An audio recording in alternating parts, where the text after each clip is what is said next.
Judiciary है या executive है जो कार्यपालिका है या विधायिका है जो डेमोक्रेसी, हमारी पॉलिटिकल डेमोक्रेसी के 3 ऑर्गन होते हैं। तीनों ही ऑर्गन में सबसे इंपॉर्टेंट जो वर्क होता है वो कार्यपालिका का होता है। हम क्यों भूल जाते हैं विधायिका?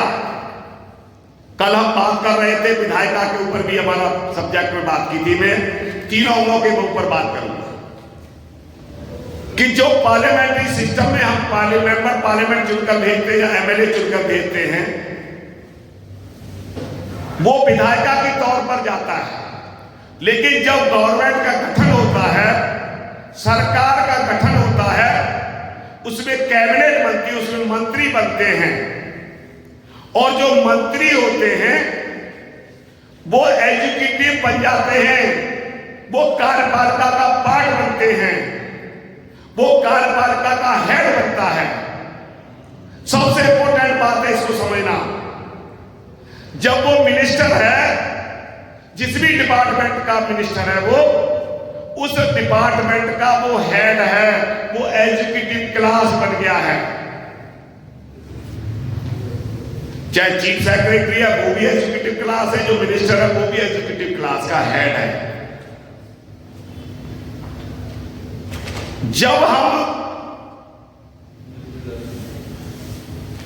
जब विधायिका की बात करते हैं तो विधायिका में वो एमएलए एमपी तक है, विपक्ष में है या उसके ऊपर कोई पोर्टफोलियो नहीं है, तब तक वो संसद में इंडिपेंडेंट के तौर पर बात करेगा।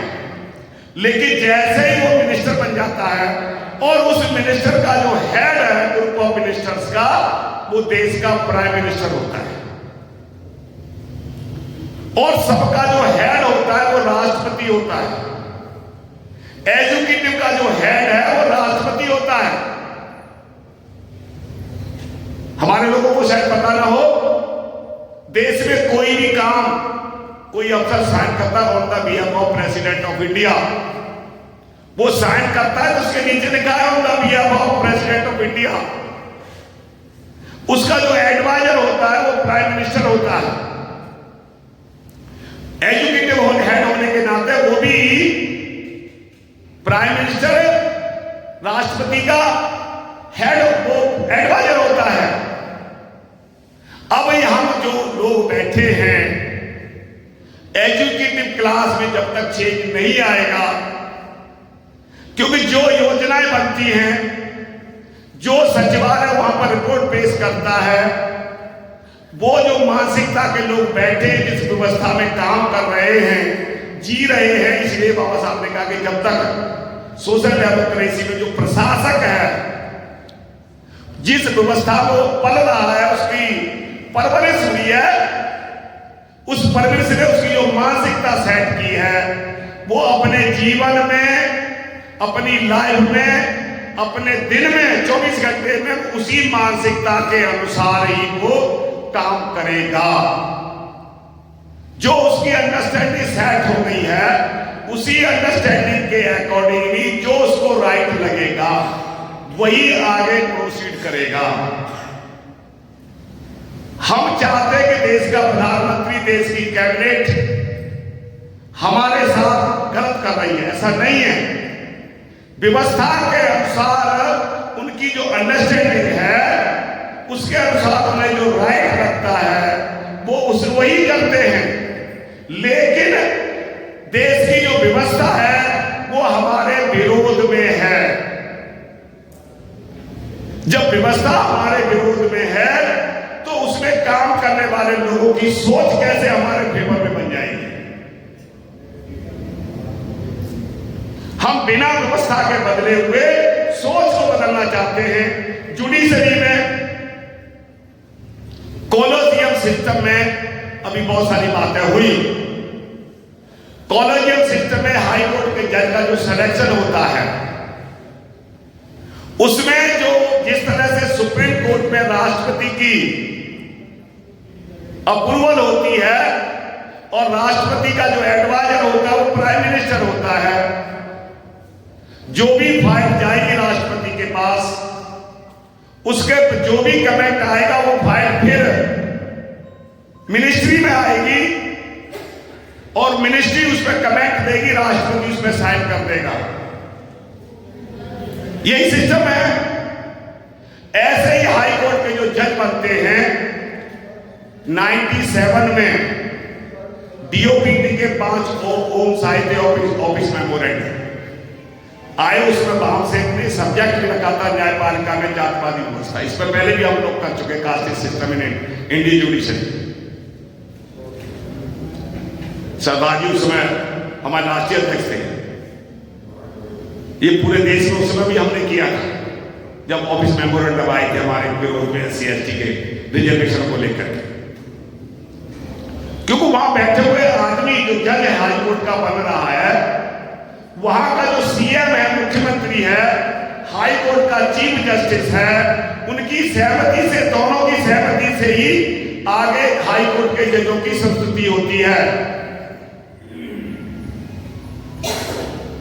अब हाई कोर्ट का चीफ जस्टिस जो लोगों के नाम देता, उसमें CM, क्योंकि दोनों एक ही कम्युनिटी के हैं, एक ही सोच के हैं, एक ही मानसिकता के हैं, इसलिए दोनों की अप्रूवल होने के बाद उधर राज्यपाल से होकर हाई कोर्ट के जज बन जाते हैं। जब एक बार वो सिस्टम में चले गए, उसके बाद वही हाल वहां पर होता है कि जब सुप्रीम कोर्ट के जजों के लिए एलिवेशन आता है तो जो फाइल राष्ट्रपति के पास जाती है वो फिर उधर कैबिनेट मिनिस्ट्री में जाती है, जो भी लॉ मिनिस्ट्री है, प्राइम PM ऑफिस है, उसके फिर अप्रूवल होकर के जाती है।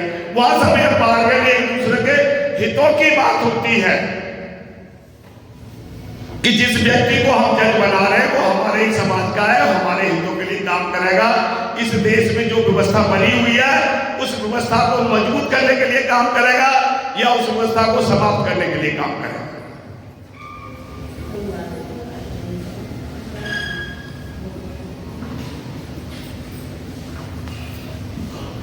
क्योंकि जब तक हम एजुकेटेड क्लास अपना रोल इस देश की व्यवस्था को बदलने का नहीं करेगा और फिर हम वहां पर बैठे हुए जज से ये उम्मीद करते हैं कि वो हमारे साथ न्याय करेगा, बाबा साहब ने तो पहले ही कह दिया है।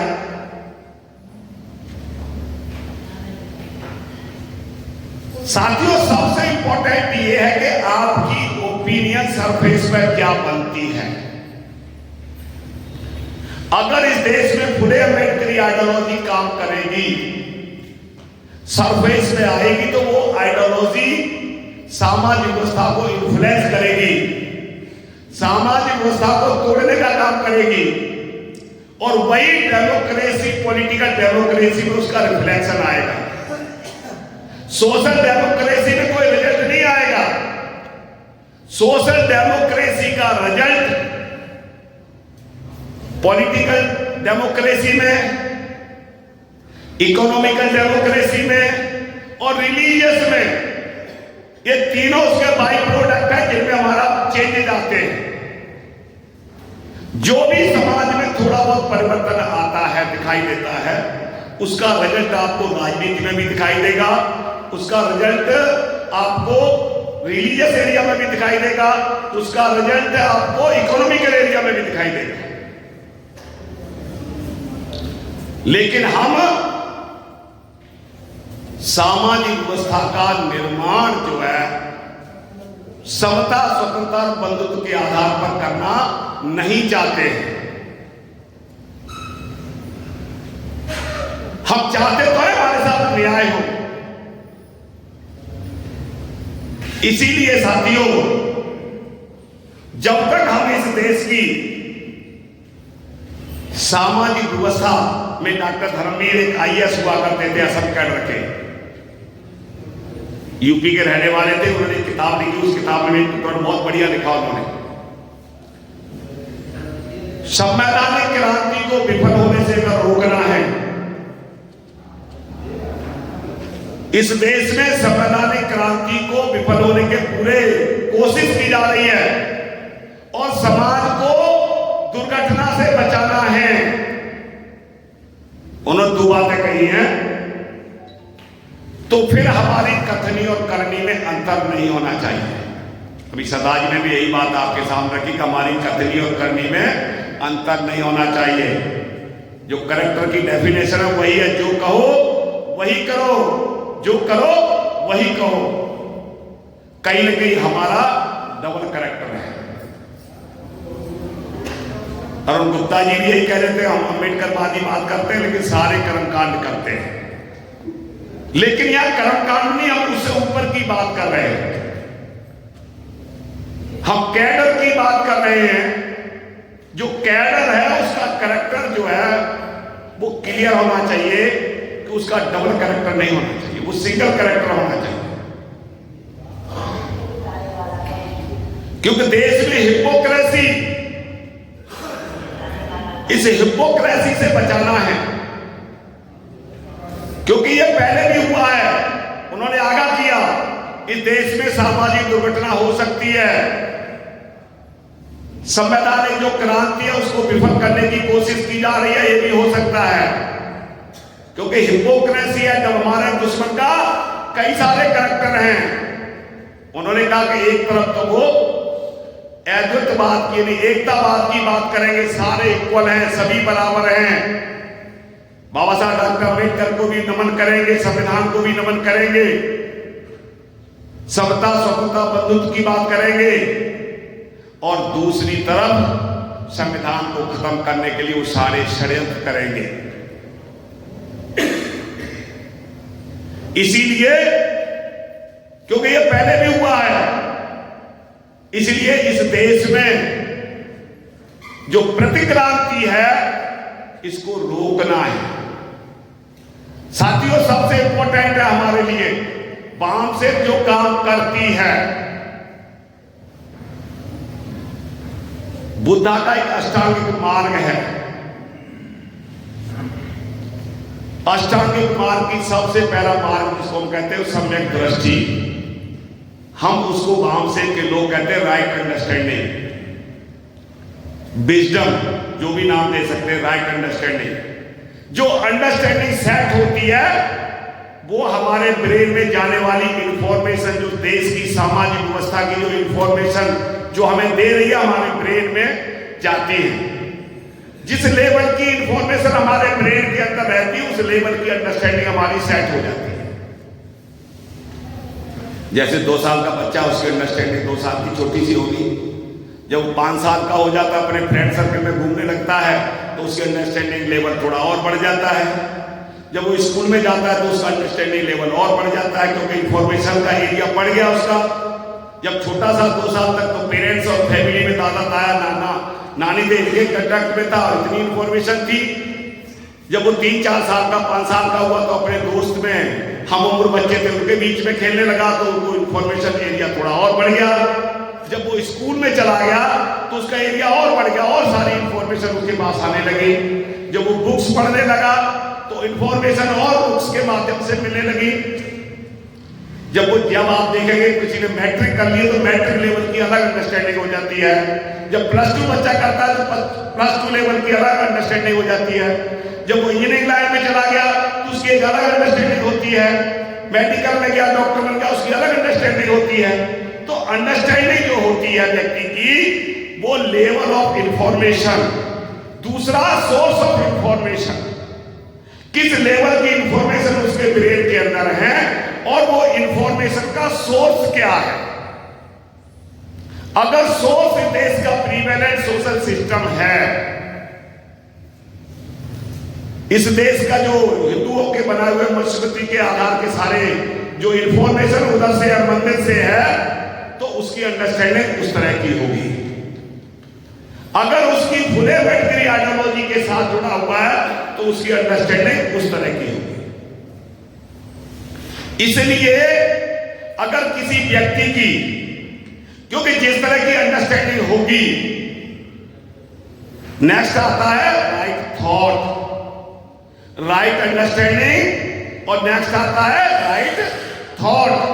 जिस तरह की आपकी अंडरस्टैंडिंग है, आपके ब्रेन के अंदर उसी तरह के विचार पैदा होंगे। आपकी अंडरस्टैंडिंग से अलग विचार पैदा नहीं हो सकते। अगर आप भाग्य भगवान विश्वास करते हैं, अगर आप हिंदू धर्म की बनाई व्यवस्था में विश्वास करते हैं, भगवान में विश्वास करते हैं, तो आपके ब्रेन के अंदर जो थॉट होंगे वो उसी टाइप के थॉट पैदा होंगे। अगर आपके अंडरस्टैंडिंग अगर साइंटिफिक डेवलपमेंट की है, फुले मेटरी आइडियोलॉजी की है, प्यार को मानने वाली है, मानवतावादी है, तो फिर आपके ब्रेन के अंदर जो थॉट पैदा होगा वो दूसरा होगा। ऐसा नहीं कि दोनों गलत है कि दोनों सही हैं, क्योंकि ये डिपेंड कर रहा है उसको किस लेवल की इंफॉर्मेशन है, उसका सोर्स क्या है इंफॉर्मेशन। तो हम उसकी थॉट बदलना चाहते हैं, और जिस तरह की थॉट आता है उसकी फिर राइट स्पीच, अगर उसकी राइट अंडरस्टैंडिंग है, मानवतावादी सोच, साइंटिफिक टेम्परावादी सोच, फुले मेटरी आइडियोलॉजी की सोच के साथ अगर जुड़ा हुआ है, क्योंकि उसके दिमाग में इंफॉर्मेशन है उस तरह की, तो उसी तरह की उसकी अंडरस्टैंडिंग सेट हुई, और जैसी अंडरस्टैंडिंग है वैसे ही उसके अंदर थॉट पैदा हुआ। और जिस तरह की थॉट है वो थॉट अगर वाणी के माध्यम से निकलते हैं, वॉइस के माध्यम से बाहर आते हैं, तो उस तरह की उसकी फिर राइट स्पीच होगी, सम्यक वाणी होगी। और उसके बाद नेक्स्ट आता है राइट एक्शन, जो हमारा आचरण है, उसका आचरण है, उसका व्यवहार है, उसका सोसाइटी में एक्शन है, वो भी उसी तरह का होगा। उसके बाद नेक्स्ट आता है राइट लिवलीहुड, सम्यक आजीविका। हम क्या चेंज चाहते हैं? हम अपनी आजीविका में चेंज चाहते हैं। यही तो हम चाहते हैं कि हमारी आजीविका में चेंज होना चाहिए, लेकिन इस आजीविका के चेंज की शुरुआत कहां से है? इस हमारी जो सामाजिक व्यवस्था है, उस व्यवस्था की जड़ है। बाम से इस देश में आपके ब्रेन के अंदर इंफॉर्मेशन देने का काम करती है। आपके अंदर सोसाइटी के अंदर जो व्यवस्था ने इंफॉर्मेशन दी है, जिस सोर्स के साथ जुड़ा हुआ है, प्रीवेलेंट सोशल सिस्टम के सोर्स के साथ, उससे काट करके इस देश में फुले मेटरी आइडियोलॉजी का एक सिस्टम जो व्यवस्था बनाई जा रही है, उसके साथ उसको कनेक्ट करता है। जो राइट स्टैंडिंग रॉन्ग थी, उस अंडरस्टैंडिंग को राइट करने का काम बाम से करता है। यही काम है कि हम लोगों के अंदर लोगों की अंडरस्टैंडिंग चेंज करने का काम कर रहे हैं। अगर आपकी अंडरस्टैंडिंग चेंज हो जाती है, सोसाइटी की अंडरस्टैंडिंग चेंज हो जाती है, तो फिर हमारी अंदर जो थॉट होगा वो भी चेंज ही होगा। बाम से इस देश में वही कर रही है।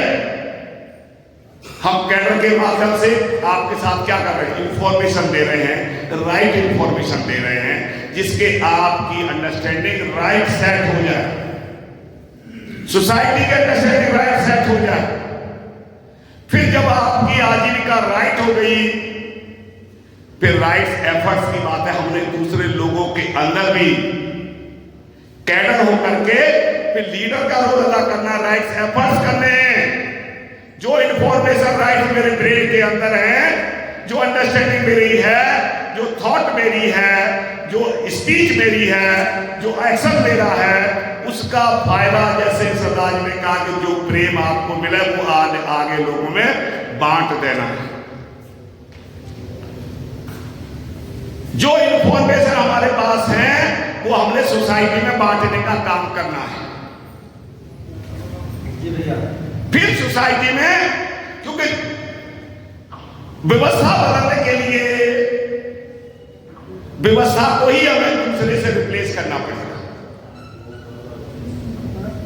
बाम से इस देश में साथियों यही कर रही है कि अगर हम इस देश में सोशल डेमोक्रेसी लाना चाहते हैं, अगर सोशल डेमोक्रेसी नहीं आती है तो पॉलिटिकल डेमोक्रेसी सरवाइव नहीं करेगी, और डेमोक्रेसी के सारे ऑर्गन फेल हो जाएंगे। अगर आपका प्रधानमंत्री भी बन जाए हमने देख लिया इस प्रदेश में मुख्यमंत्री बना करके, बड़े लोग गर्व के साथ कहते हैं 4-4 बार मुख्यमंत्री। हम कहते फिर तो इस प्रदेश में तो फिर इक्वलिटी, समता, स्वतंत्रता और बंधुत्व का बाबा साहब डॉक्टर अम्बेडकर जो चाहते थे उसके सपनों का प्रदेश बन गया होगा। अगर पॉलिटिकल पावर से चेंज आना होता तो फिर उस प्रदेश में तो बाबा साहब डॉक्टर अम्बेडकर के सपनों का भारत बन जाना चाहिए था। ये साथियों केवल हमें गुमराह करने के काम हो रहे हैं। इसीलिए इस देश की व्यवस्था जब तक नहीं बदलेगी, जज कोई भी आ जाए, हमारा ही आ जाए, अभी कौन सा शेखर कुमार यादव ओबीसी का जज, हाईकोर्ट का जज, उसकी मानसिकता आप देख सकते हैं। कॉलेजियम से हाईकोर्ट का जज बना है, क्योंकि व्यवस्था का वो पोषक है। उसे एहसास ही नहीं, ऐसा नहीं कि उसे गिलानी क्यों होगी, क्योंकि अंडरस्टैंडिंग उसकी रॉन्ग है। जिस सोर्स के साथ वो जुड़ा हुआ है, उस सोर्स की इंफॉर्मेशन उसके ब्रेन में आई है और उन इंफॉर्मेशन ने उसकी अंडरस्टैंडिंग को सेट कर दिया है। और जिस तरह की उसकी अंडरस्टैंडिंग है उसी तरह की उसकी थॉट बन गई है, और जिस तरह की थॉट बन गई है वही उसने अपने स्पीच के माध्यम से डिलीवर कर दी है। हम शेखर यादव को नहीं, ये व्यवस्था की बात है। लेकिन साथियों ये जिम्मेदारी हमारी है, ये रेस्पॉन्सिबिलिटी हमारी है, कैडर की है कि हम अपना रोल ऑनेस्टी के साथ करें। जो काम हमने शुरू किया है उसके कंप्लीशन की जिम्मेदारी भी हमारी है। मैं इंजीनियरिंग लाइन का आदमी हूं, हम जानते हैं कि जिसने कमिटमेंट, जिसको टेंडर मिल जाता है, जो करता है, जब तक वो कंप्लीशन नहीं करता उसकी पेमेंट नहीं होती। रनिंग में हो जाएगी जो अगर क्लॉज है तो, लेकिन फाइनल बिल तभी बनेगा जब उसका वर्क पूरा एग्जीक्यूट हो जाएगा। जब तक वो रिजल्ट में तब्दील नहीं होता कि भाई ये काम कंप्लीट हो गया है, तब तक उसको वर्क को कंप्लीट नहीं माना जाता। इसलिए साथियों समय भी शायद 9 बजने वाला होगा। मैं अपनी बात को यही समाप्त करता हूं कि जब तक हम देश में सोशल डेमोक्रेसी को एस्टेब्लिश नहीं करते हैं, सामाजिक व्यवस्था को नहीं बदलते हैं, तब तक इस देश का संविधान अर्थहीन है। संविधान ही अर्थहीन है। कुछ सारे फंडामेंटल राइट्स मिले हुए हैं लेकिन फिर भी इंप्लीमेंट नहीं है। ऐसा नहीं कोई रोक रहा है हमें, व्यक्ति कोई हमें फंडामेंटल राइट्स देने से नहीं रोक रहा, लेकिन हमारी मानसिकता का निर्माण भी इसी तरह से हुआ है कि हम फंडामेंटल राइट्स को ले ही नहीं पा रहे हैं, उसको समझ ही नहीं रहे हैं कि ये भी राइट्स हमारे पास हैं। इसीलिए साथियों ये 2 दिन हमारे आज पूरे हो जाते हैं। अब इसके बाद खाना खाएंगे। कल फिर सुबह हम तीसरा दिन है हमारा, थर्ड डे है, और थर्ड डे में हमारे पास सुबह का डेलीगेट सेशन है। साथियों जो साथी मेरी रिक्वेस्ट है, जो यहाँ पर आए वो फुल अपनी स्ट्रेंथ रखें। कुछ साथी निकल के चले जाते हैं। कल हम जल्दी शाम को आपको फ्री कर देंगे। हमारे कल एक समापन सत्र होगा, लंच के बाद एक सेशन और है जो बहुत ही महत्वपूर्ण है एजुकेशन को लेकर। एजुकेशन को उसमें बहुत सारी बातें आपके साथ की जाएंगी एजुकेशन को लेकर के। जो बचा हुआ सारा एजुकेशन पर बात की जाएगी। और सुबह हमारा डेलीगेट सेशन है जिसमें जो अदर स्टेट के जो लोग बचे, पंजाब के, यूपी के और जो अलग अलग स्टेटों से आए, बिहार के, उनको कल मौका दिया जाएगा। इन्हीं के साथ मैं एक बार फिर हमारे मार्गदर्शक बहुत ही सीनियर साथी पवन जी ने कहा, अमूलपुर हमारे राष्ट्रीय अध्यक्ष बामसेब के सदा तेजस जल्दी जी जो कल भी हमारे साथ थे, 20 तारीख से आए हुए हैं, और कल रात को उनकी ट्रेन है। 4 दिन से लगातार हमारे साथ, 3 दिन हो गए, कल भी रहेंगे। मैं उनका बहुत बहुत धन्यवाद करता हूं और आप सभी का धन्यवाद करता हूं। साथियों सभी को मेरा जय भीम, जय भारत।